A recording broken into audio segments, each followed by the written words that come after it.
Merci de choisir l'ORTM pour vous informer. Bonsoir et bienvenue dans ce journal.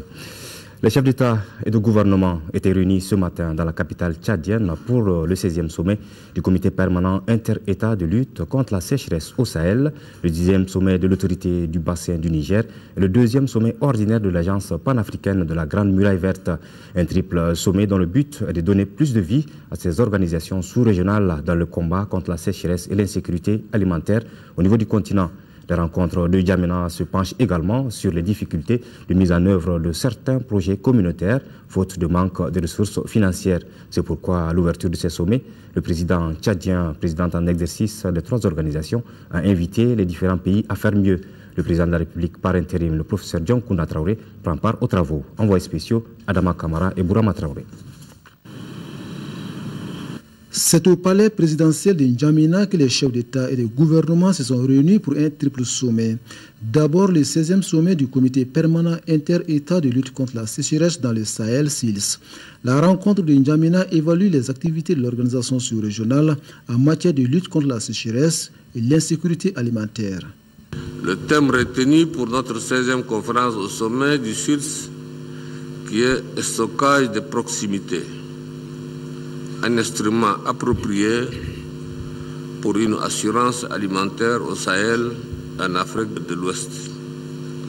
Cela constitue une préoccupation majeure pour nos pays de plus en plus victimes des changements climatiques.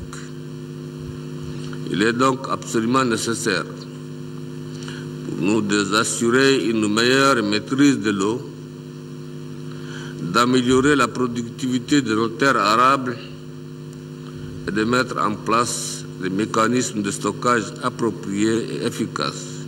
Le SILS, qui fête cette année ses 40 ans d'existence, s'élargit de 4 nouveaux États. Il s'agit du Bénin, de la Côte d'Ivoire, de la Guinée-Conakry et du Togo, ce qui porte à 13 le nombre de pays membres. L'adhésion de ces nouveaux États au SILS est perçue comme une identité de vie dans le combat contre les défis environnementaux.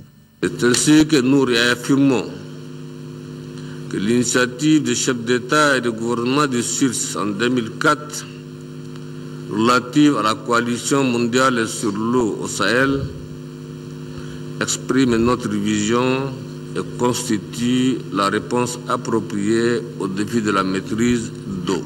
2 autres sommets réunissent les chefs d'État et de gouvernement du continent. Il s'agit en l'occurrence du 10e sommet de l'autorité du bassin du Niger et du 2e sommet ordinaire de l'agence panafricaine de la Grande Muraille Verte.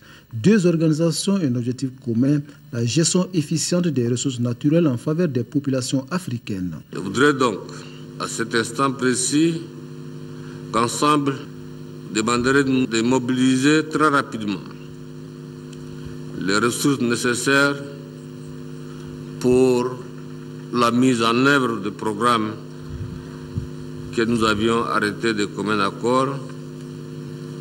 En ce qui concerne l'autorité du bassin du Niger,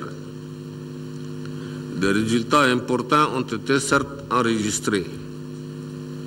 À ce titre, je voudrais par exemple rappeler l'adoption de la charte de l'eau et de ses annexes relatives à la protection de l'environnement et au règlement d'eau. À cet effet, j'invite l'ensemble des États membres à l'application effective et au respect de ces dispositions.